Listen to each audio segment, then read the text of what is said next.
Good morning, physical therapy world. Welcome to PT on Ice Daily Show. It's Friday. It's Fitness Athlete Friday. Good morning to Facebook. Good morning to Instagram. And good morning to anyone downloading this podcast out there on the podcast universe. It's good to be back. It's good to be back here on the mic. My name is Dr. Mitch. I'm lead faculty of the Fitness Athlete Division, teaching the Essential Foundations course, teaching the Advanced Concepts course, and then out there on the road teaching the live course. It looks like the live on Facebook is finally up and running, so we're catching up. Thank you all for joining. If you're jumping in on a live feed right now, it's good to see you top of the morning to you. So today, before we get into it, the topic is going to be training or competing and talking specifically to the conversations you're having with athletes in the treatment room. This is something that comes up often as I'm kind of wearing two different hats as coach, head coach in the gym, and then right next door as clinician, and then trying to kind of help athletes make decisions that are in their best interest in both spaces. So that's what we're going to jump into. But can we first talk about that Gut Check Thursday workout, because that was a class workout for us here that Alan repurposed as a Gut Check Thursday workout. So this one 20-minute AMRAP, which is basically Cindy, 5, 10, 15, 5 pull-ups, 10 push-ups, 15 air squats. Good morning from Ireland as well. Awesome. That's pretty cool. But also with that one clean and jerk, squat clean and push jerk thrown in there at a 135, 195, or 155, 105 weights. But then not only that, we've got at minute 0, at minute 5, at minute 10, and at minute 15, jumping on the assault bike and taking your dose of some cardio and hammering out 20 calories for ladies, 25 calories for the gentlemen, and then getting back to work on those reps and rounds. That is a nasty one in 20 minutes. So if you haven't yet jumped into the Gut Check Thursday workout, I totally recommend that you put that on your list of things to do and to suffer through that 20 minutes alongside the rest of us. And then post your scores and obviously tag Ice Physio and all of that information. So be good to see you guys jump on that workout. Okay. Courses. As far as courses are concerned, I really want to take a moment and talk about the ICE Sampler. That's March 27th and 28th. That's going to be down in Hendersonville, Tennessee, the backyard and the home court of our friends Zach and Alexis Morgan, and Onward, Nashville. It's going to be down in that area. The ICE Sampler is going to be a blast. Been talking with a lot of faculty and organizing the presentations and that sort of thing. And there's going to be a lot of great content shared that weekend, going through from top to bottom all day Saturday and all day Sunday, giving you just the heavy hitters, right? Just the stuff right down the middle that's going to really walk away from that weekend and change practice patterns and be able to apply things immediately Monday morning in the clinic. That's what our goal is for you. So it's going to be a really, really fun weekend. We'll hope to see you there. CrossFit Hendersonville down in just outside of Nashville, Tennessee, for the ICE Sampler March 27th and 28th. So coming up next month. Okay, so let's talk about today's topic, training or competing. Now, I'm going to be talking about this in terms of the CrossFit athlete. It's Fitness Athlete Friday. My sweatshirt says CrossFit, but that's what I do. That's what I see. That's what I treat. That's what I also coach next door.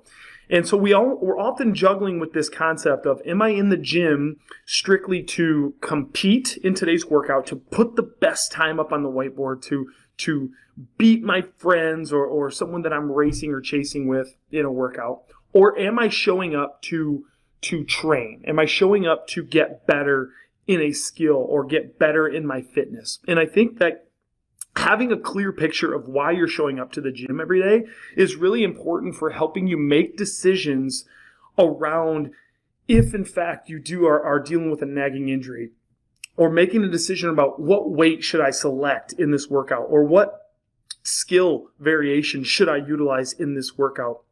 That can really help make having that hierarchy of how and why I'm training can make that decision process a little bit easier for you. It can help you from not winding up on the injured reserve list more. It can help you from not winding up in the treatment table more. If you're able to have a clear mind about why am I coming into the gym? Am I here to train and get fitter and get stronger and get better? Or am I here to serve my own ego and to compete, right? And so this concept and this conversation that we have oftentimes with athletes and patients is blending really well with a book that I'm circling back on, Ego is the Enemy. And I've read this book before. It's by Ryan Holiday. I have the hard copy. I have the Audible. but it's been probably a couple years since I picked it up again, and I just fired it back up on Audible this week. And there's so many good lines in that book. There's so many good lessons in that book, but helped you to kind of re-see through the lens of like, am I letting ego cloud my vision? Am I making a lot of decisions based on what feels good to me and my ego and what's self-serving to my ideal, my persona, or helping to build myself up to some level? Or am I making decisions about what will really be best for me long term, whether that be in my fitness, my health, or my training program, right? And so when you're coming in and there's a workout like today's workout, for example, here at CrossFit Fenton, we've got bar facing burpees, we've got a moderate weight overhead squat weight for 30 reps, and then we've got ring muscle ups. Okay, so there's two baits in that workout, and there's a short time cap, 10 minutes. It's 11.4 redo. But there's two components in there that kind of bait you in. One is the overhead squat weight, and two are the ring muscle ups at the end of the workout. The overhead squat weight is 120 for guys, 190 pounds for ladies. It's meant to be a moderate weight for 30 reps, that maybe 1 or 2 breaks to get through 30 overhead squats. It's meant that way because you've got to race through that. The time is expiring, the clock is running down, and to try to get you to the ring muscle ups so that you can get some attempts there. So we've got to pick a weight that's appropriate for you as an athlete, that you feel like you can get overhead and then be able to chew off 7 to 10 reps at a time before needing to set the bar down. And then the other component of that workout is the ring muscle up. This hierarchy, like this top of the pyramid type gymnastics movement that is very challenging, that athletes strive to get to, right, over their progression in their CrossFit career or training program. They're trying to get that ring muscle up. And then if they've been working on it, they've been getting close to it, and it shows up in a workout, they're going to want to be able to do that, right? They're going to reach and want to do that. And then you combine all them components together and say, okay, I need to do 60 bar facing burpees. I need to do 30 overhead squats. And then I need to do 10 ring muscle ups, or I need to get as many ring muscle ups in at the end of the workout as I can. There's a lot of components there that are going to have you chasing for that. I haven't had the discussion with athletes of saying, look, you've been working on your ring muscle ups a bunch. You have the skill now, right? You have the skill to the component of being able to put 1 or 2 ring muscle ups together in a row. This is the first time in a long time that we've been able to do them in a workout. But if we combine them with an overhead squat weight that's a little too heavy for you, you can do the 120 or 90 pounds, but it's taking you too long. You're having to break it every 2 or 3 reps as opposed to every 7 to 10 reps, right? Your ego may tell you, I'm competing. I want to post the best time possible.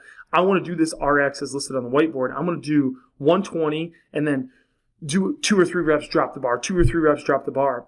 And if making that decision, you'll end up not even getting to the ring muscle ups. You won't even make it there to be able to show the skill that you've been working on and developing the skill set over time to be able to get there. Where the right decision for you would be to back the weight down on the overhead squat. Back the weight down to 95 pounds or back the weight down to 65 pounds.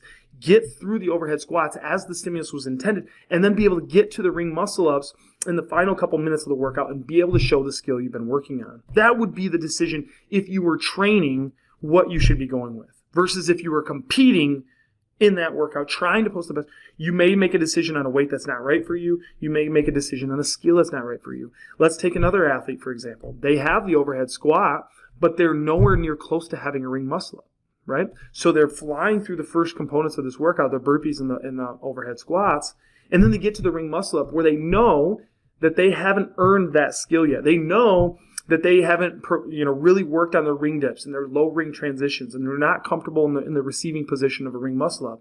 But because they're competing and because they have time left on the clock, they're going to jump up on the rings and try ring muscle ups, despite not having any of the prerequisite skills necessary to get a ring muscle up.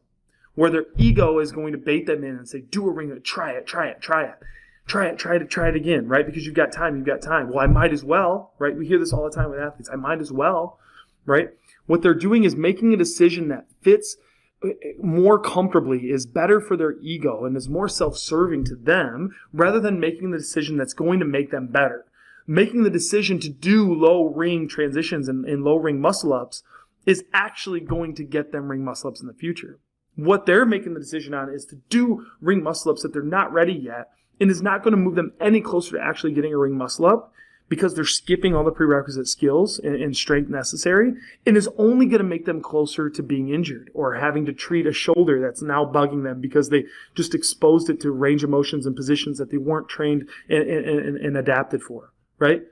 And so, like, always trying to reorganize the conversation. So when we're dealing with athletes in the treatment room and they come in and they're dealing with an aggravated shoulder, and we hear this all the time. Yeah, but kipping pull-ups during the workout tonight, do you think I can still do them? Well, the question is why? Like, you're going to the gym tonight, but why? Are you going to the gym tonight to train and get better, to not have weaknesses? Or are you going to the gym tonight because you want to compete again and you want to try to post another better time and you want to try to beat your friends again? Because if you're dealing with something going on, let it be a shoulder injury, then the answer here is simple. No, let's get a pulling stimulus that doesn't aggravate the shoulder, and let's keep it on pace with how the workout's designed so that we can keep most of the workout stimulus intact. Maybe that athlete can do strict pull-ups, but they can't do kipping. Well, let's use this as an opportunity to build our strict pull-up strength, right? Maybe ring rows is a better option for them, and we can use this as an opportunity to get volume in with the ring row as opposed to doing volume on kipping pull-ups. It doesn't feel as good to the ego. It doesn't feel as good to us because we want to compete. And then we often hear from athletes, we'll tell them as a coach, hey, great job on that workout today. And they'll say, yeah, but I had to scale it. Well, yeah, we're all should be scaling something at some point if we're all training, right? Like, most of us have something that doesn't fall at that RX level yet. For many of us, that's a lot of things that don't fall at that RX category yet. So every day we come in, something is probably being scaled. Let it be the weight, let it be the range of motion, let it be a skill that you don't have yet, right? That's okay. That shouldn't be a disclaimer of knocking on your effort. Well, I had to scale the workout.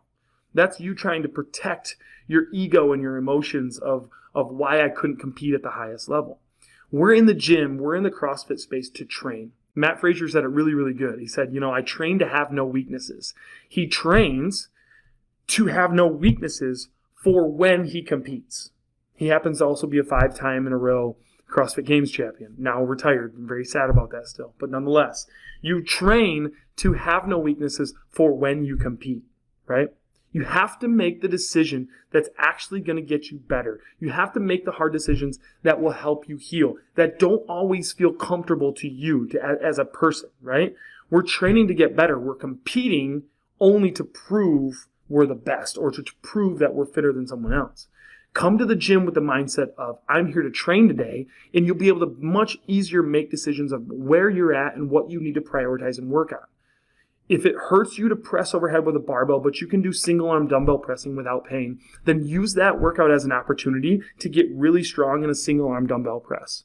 You'll get a fantastic workout. You'll be able to do all the other components of the workout, and you got better. Rather than just gutting through it, dealing with the shoulder pain that's still on board that you haven't resolved yet because the workout called for push presses with a barbell, and you were too emotionally attached to that workout, and you decided to send it anyways. Right? You'll end up staying in this perpetual state of being hurt all the time or being unable to really optimize, the weight you should be lifting or your fitness level or being able to attack your weaknesses because you're not making the decisions that you should be making in the gym to keep your focus on, I'm here to train. I'm here to train, and I need to attack the weakness that I have so that down the road, I don't have that weakness anymore. I've attacked that shoulder to overhead weakness by doing all the things I needed to do in the meantime. So 6 months from now, I'm good to go. Or I've got a PR, I've got heavier weights over my head. I've attacked my range of motion in my squat so that when the open comes around in March, that my hip crease can go below my knee and I don't have any compensations when I do that, right? I've attacked my weakness on the assault bike so that when that shows up, I have a cardiorespiratory base that's going to allow me to move through that and get to the other components of the workout that I strive at or that I excel at, right?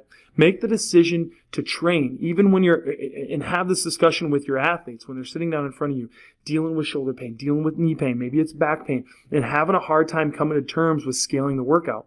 Understand that you're coming into the gym to train, and we're going to make the decisions now that are right for you. They might not be comfortable. It might be a hard pill to swallow at first, but know that that's your ego trying to keep you in this perpetual state of just sitting back and not making the decisions that you should be making to make you a better athlete, to increase your overall fitness level, which will then increase your overall health level, and have much better time in the gym training with that mindset rather than a mindset of I'm coming in to compete every day, right? So have that talk with your athletes, especially the ones that you know are struggling with making the right decision to scale.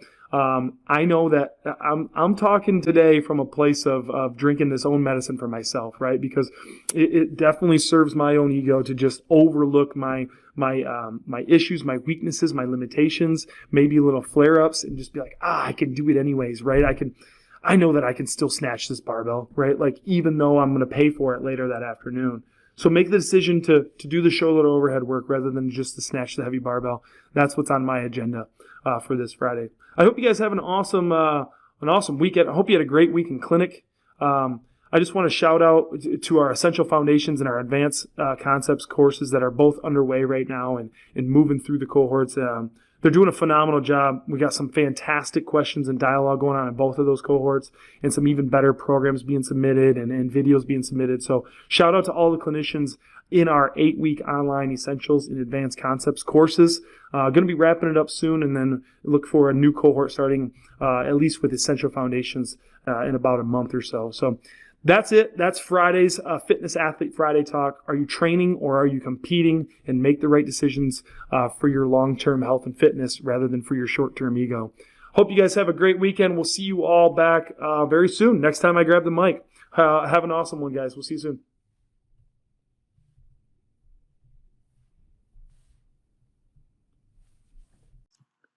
Hey, thanks for tuning in to the PT on Ice Daily Show. If you enjoyed this content, head on over to iTunes and leave us a review. And be sure to check us out on Facebook and Instagram at the Institute of Clinical Excellence. If you're interested in getting plugged into more ICE content on a weekly basis while earning CEUs from home, check out our virtual ICE online mentorship program at ptonice.com. While you're there, sign up for our Hump Day Hustling newsletter for a free email every Wednesday morning with our top 5 research articles and social media posts that we think are worth reading. Head over to ptonice.com and scroll to the bottom of the page to sign up.